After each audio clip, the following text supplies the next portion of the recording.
Evolucije.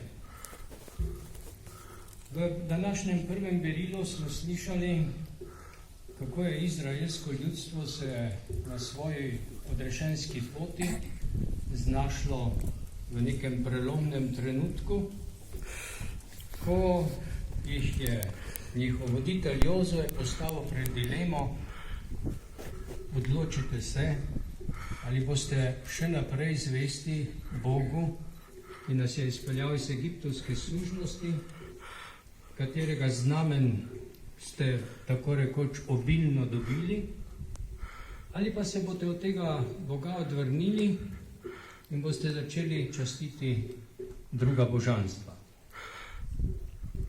Ta dilema, judovska dilema, je dilema skozi celotno človeško zgodovino. Pred podobno dilemo so se znašli tudi naši rojaki v času druge svetovne vojne, ko je Slovenija bila razdeljena med tri totalitarizme, katerih bi se naj jutri spominjali, ampak kot vemo, v Sloveniji se spominjamo dveh, tretjega pa zamolčujemo in zanikamo, ker smo edina država v Evropi, ki nismo sprejeli evropske resolucije, ki je obsodila vse tri totalitarizme. Torej, ti trije totalitarizmi so postavili tudi našega preprostega človeka pred podobno dilemo, kot je bila dilema Izraelcev.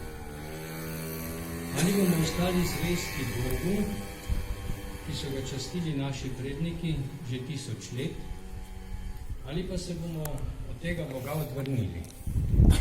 In potem seveda na mesto tega Boga pridejo nova božanstva. Prvemu božanstvu se je reklo revolucija, iz nje je sledilo božanstvo laž, iz tega je sledil tudi umor in nazadnje je skozi desetletja sledil teror, ki je vsem žrtvam onemogočal, da bi bili pokopane, preživeli in pa da bi lahko o tem sploh govorili. Torej, ta božanstva, ki so si tudi po naših krajih stavila lažne spomenike, so nadomestila tistega Boga, ki ga naj ne bi več bilo in katerega se je poskušalo zradirati iz obličja slovenske zemlje. Vendar del izraelskega naroda je šel z Jozetom in del slovenskega naroda je ostal zvest tistemu Bogu, katerega so molili in častili že skozi 1000 let in kateremu so postavili trdna znamenja, ki jih izpričujejo naše cerkvice.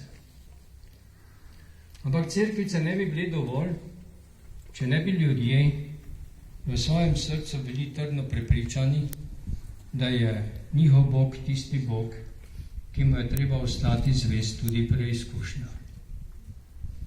Ko pravi Jezus učencem in tistim, ki so ga poslušali potem, ko je na Genezareškem jezeru imel daljši govor, ali bodo tudi oni ga zapustili in ali tudi oni mislijo iti za drugimi božanstvi, je pravzaprav Jezus postavil svoje rojake pred podobno dilemo kot Jozue.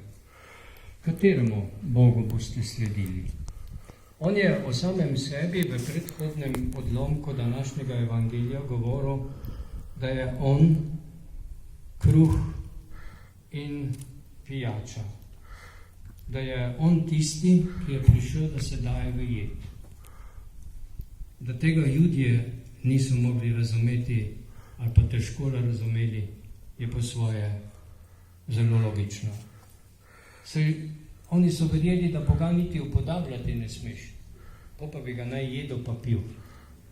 Seveda ta hrana in ta pijača je v bistvu bila simbolični izraz tistega, kar se je z Jezusom potem zgodilo. Da je bil umorjen, da je prelil svojo kri za življenje sveta. In samo v tej luči, v luči Velikega petka in Velike noči, lahko razumemo to jed in to pijačo, v katero se Jezus daje in na kateri so udeleženi tudi vsi tisti ljudje, ki so kadarkoli v človeški zgodovini umrli iz nedolžnih razlogov, ki niso bili ne obsojeni, ne krivi za to, da so umrli. Verjamem, da so k tej krvi in temu telesu pridruženi tudi tisti, ki Jezusa niso poznali, pa so nedolžne žrtve. Vse nedolžne žrtve so udeležene na tej Jezusovi krvi in Jezusovem telesu. Tako verjamemo tudi mi, da so vse nedolžne žrtve revolucije in druge svetovne vojne udeležene na tej božji hrani in na tej božji pijači, ki z drugo besedo rečemo Sveta Evharistija. To je ta misterij, to je ta skrivnost, ki o njej Jezus tudi zaključi svoj današnji govor učencem, ko govori o tej skrivnosti. In to skrivnost je res težko razumeti. Še težje pa jo razumeti takrat, ko so v tem udeleženi ljudje, ki so nam blizu, ki so bili naši sorodniki, ki smo jih imeli radi, ali zaradi izgube katerih se je bistveno spremenilo tudi življenje tistih, ki so ostali živi.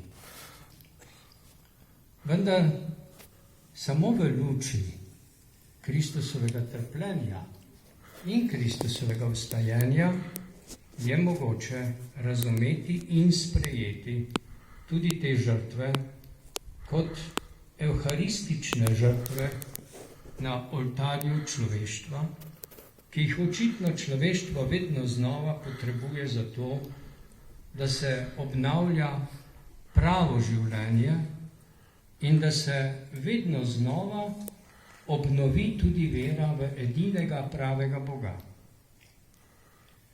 Tudi danes smo pred podobnimi dilemami, da se moramo odločati za Boga, ki ga nekateri zaničujejo, blatijo, zavračajo, trdijo, da ga ni, da je izmišljotina in vse mogoče dokaze skušajo najti, zato da bi tudi našo mlado generacijo prepričali o tem, kako je vera nekaj brezveznega. Hkrati pa vznika 1001 novo božanstvo, ki ga ljudje častijo. Kajti človek je bitje, ki ne more biti brez Boga. Če ne verjame v pravega, si naredi svojega. In ker je sodobni človek izrazit individualist, si dela svoje bogove in ima svoja božanstva. In to se je razmaknilo, bi lahko rekli, nažalost v zadnjih 30 letih bolj, kakor pod totalitarnim komunizmom.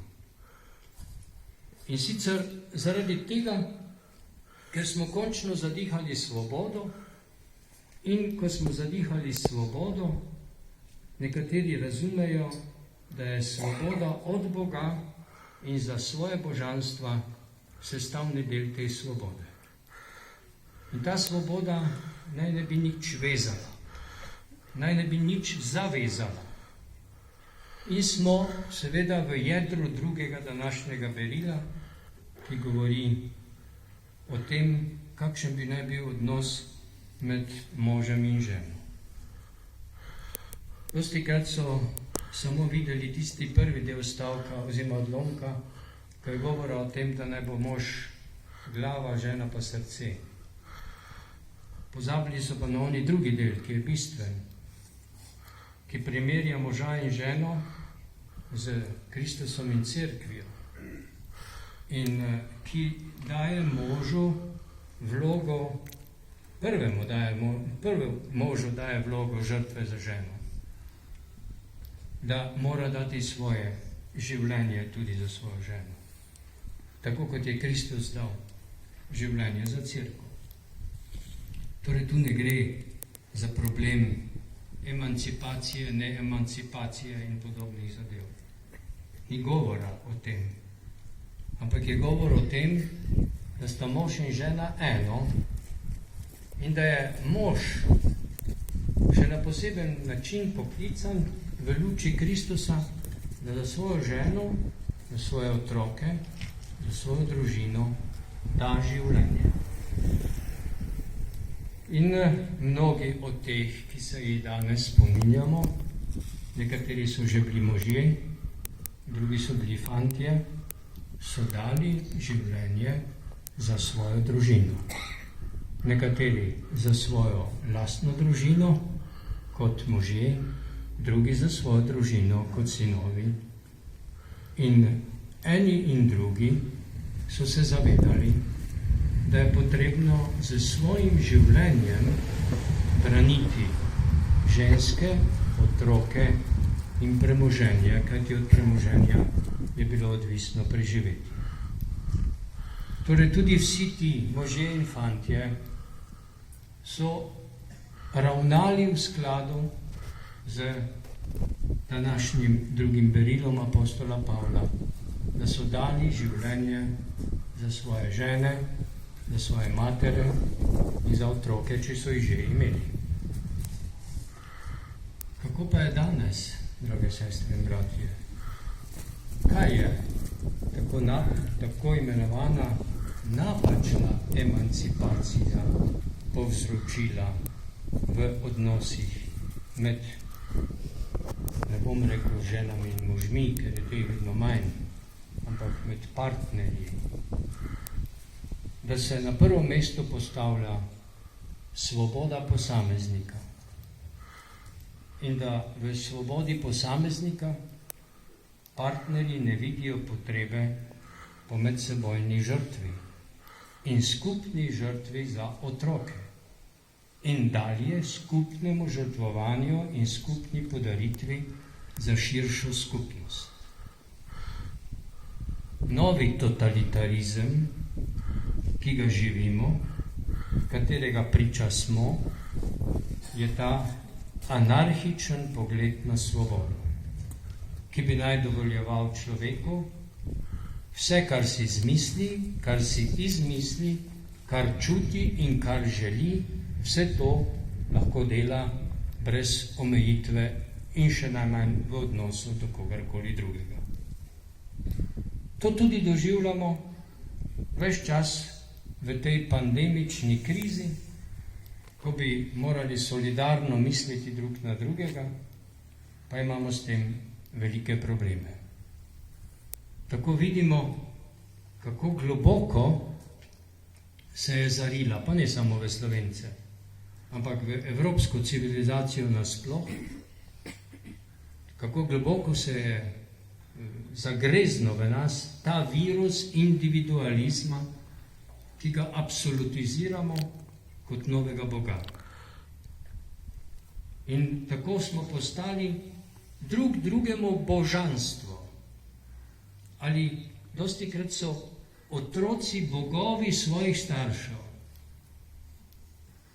In to je seveda v diametralnem nasprotju z tistim Bogom, ki je izraelsko ljudstvo izpeljal iz egiptovske sužnosti, v diametralnem nasprotju s tistim Bogom, za katerega so se odločili apostoli, ko jih je Jezus postavil pred dilemo, ali hočete tudi vi oditi, in v diametralnem nasprotju s tem, kar apostol Pavel pravi, da bi naj bilo na nek način pravilo odnosa med možem in ženo. Medsebojna podaritev, zato ker sta eno telo in en duh. Drage sestre in bratje, v krščanski veri imamo veliko zatočišče, upanje, perspektivo. da tudi vse tisto, kar ostaja v naših srcih kot bolečina iz preteklosti, vemo, da teče v skupni vir moči in energije, ki jo je ustvaril Jezus za svojo lastno žrtvijo in na kateri lahko soudeležimo tudi vse mi svoje žrtve, take velike, največje, kot so jih dali naši rojaki, ko so dali življenje, pa tudi one majhne, vsakdanje, ko smo pripravljeni živeti drug z drugim v medsebojnem zaupanju, zvestobi in ljubezni in trajnosti. Brez tega ni pravega življenja in brez tega si evropska in z njo slovenska civilizacija ne dela dobre in odrešujoče perspektive. Zato smo na nek način spet na vrsti, na potezi, predvsem mi kristjani, da za svojim življenjem uresničimo odločitev za Jezusa Kristusa in za to, da znamo drug z drugim živeti podarjeno življenje, ki vsebuje tudi svobodo in osvoboditev od vseh egoizmov in od vseh napačnih bogov. Amen.